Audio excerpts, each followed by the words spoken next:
What does true sovereignty taste like? If you asked Burkina Faso's president, Captain Ibrahim Traoré, he would tell you it tastes like a full stomach, grown and harvested by Burkinabe hands on Burkinabe soil. On a significant day, June 16, 2025, under the vast African sky, a powerful answer to that question began to take root. In a ceremony resonating with patriotism and palpable determination, 2,000 young graduates of the Presidential Initiative for Agricultural Production and Food Self-Sufficiency, IPP3A, received their certificates. This wasn't just a graduation, it was the official launch of Burkina Faso's most vital offensive, a relentless campaign against hunger itself. These young men and women, the very first cohort of this transformative program, stand poised not just to farm the land, but to cultivate a future of resilience and prosperity for an entire nation yearning for self-reliance.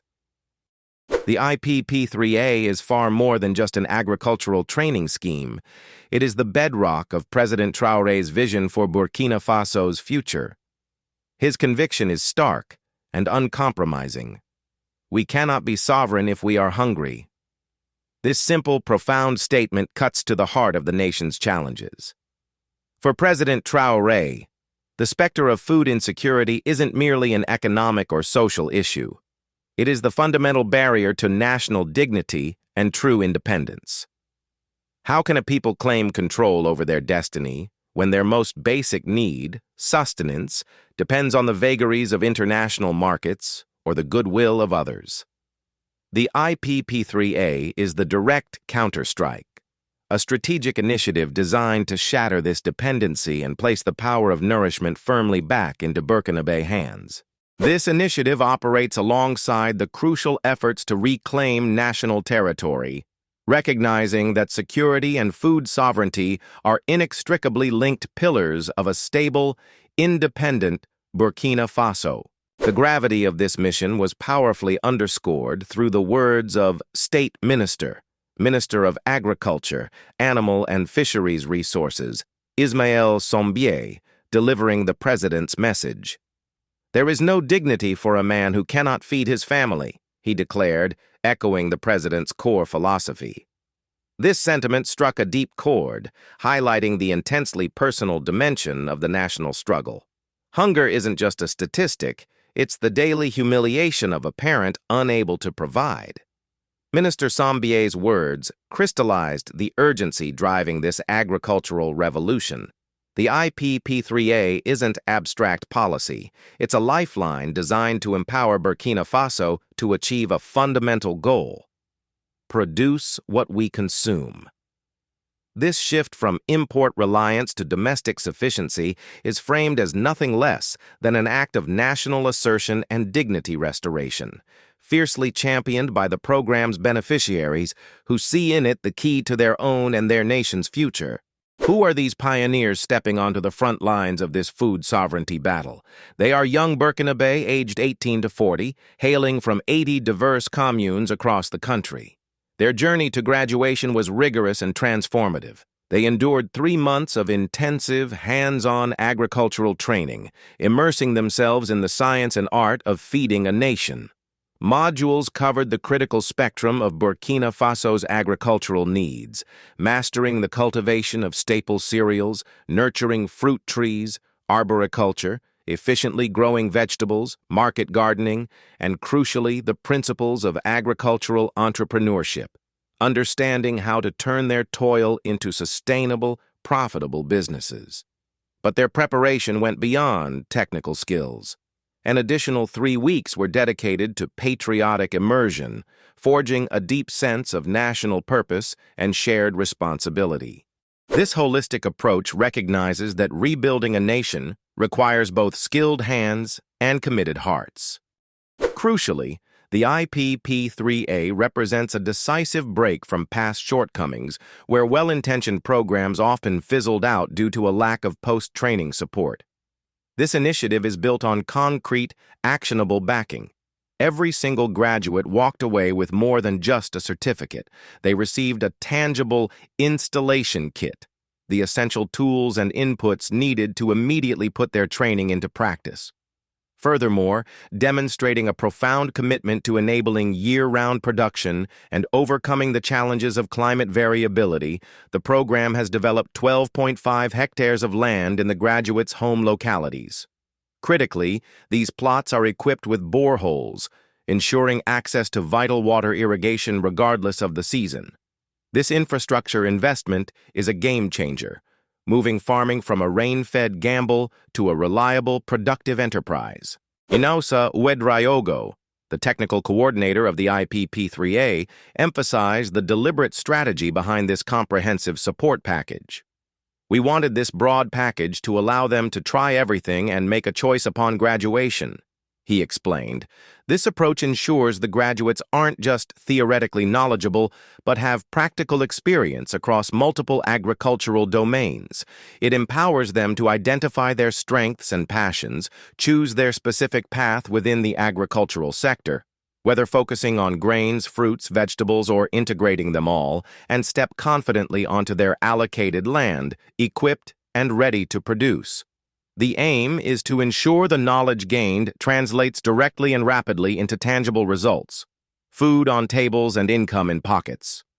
The message delivered to these young agrarians was unequivocal, resonating with the gravity of the national moment. Traoré Fie Moussa, chosen to represent the young entrepreneurs, articulated their collective resolve with stirring passion. Drawing a direct parallel to the immense sacrifices being made on the physical battlefields of the nation, he declared, "If our comrades are fighting on the front lines at the cost of their lives, we commit here to producing to feed the population."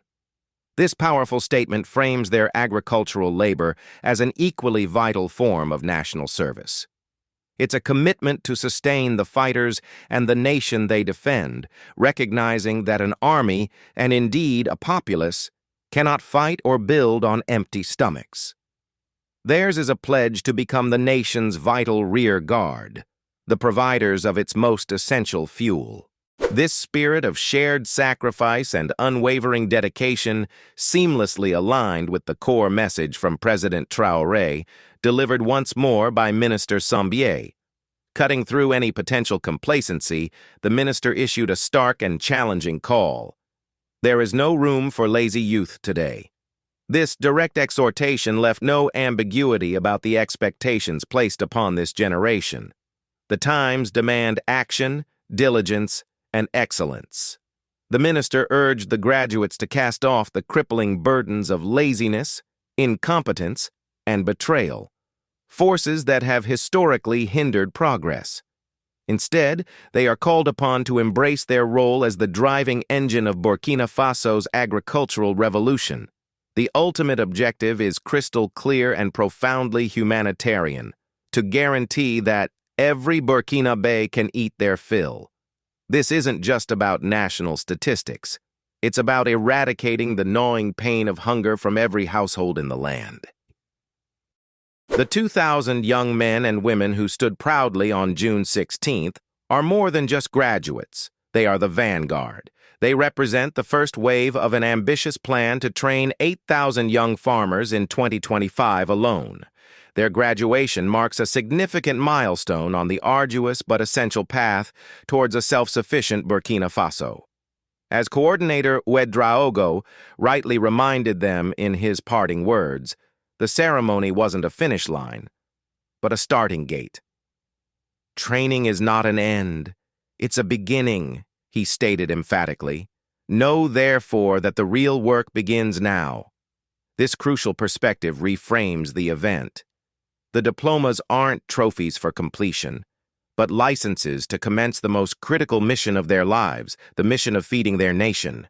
Indeed, the journey of these soil soldiers formally began months earlier on March 4, 2025. The intensive training they underwent bridged theory with practice, classroom learning with field application, individual skill with patriotic duty. The graduation ceremony on June 16th served as a powerful symbolic pivot. It marked the transition from preparation to execution, from student to producer, from potential to action. The certificates they hold are not merely acknowledgments of past learning, they are contracts with their nation, signed in the soil they are now entrusted to cultivate. The true significance of June 16, 2025, lies not in closing a chapter, but in forcefully opening the next one. The definitive ongoing chapter dedicated to achieving food self-sufficiency for Burkina Faso. The land is prepared, the tools are distributed, the water flows from the boreholes, and 2,000 determined young Burkinabés stand ready. The offensive against hunger has truly begun. The call has been answered. There is no room for laziness, only for the sweat, resilience, and unwavering commitment needed to ensure that sovereignty for Burkina Faso finally has the taste of homegrown abundance. The fields await. The nation watches. The real work starts now.